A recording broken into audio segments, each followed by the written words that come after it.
In the news today, Kano to prevent cancer in 1.55 million girls with HPV vaccination campaign. The Kano State government, in its effort to guard against untimely deaths, especially among women due to cancer, has targeted the immunization of 1.550 million girls aged from 9 to 14 during the 5-day campaign for the vaccination of the Human Papilloma Virus, HPV.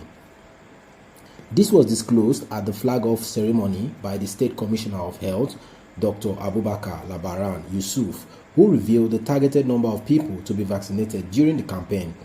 He mentioned that the exercise is scheduled to take place across the 44 local government areas of the states.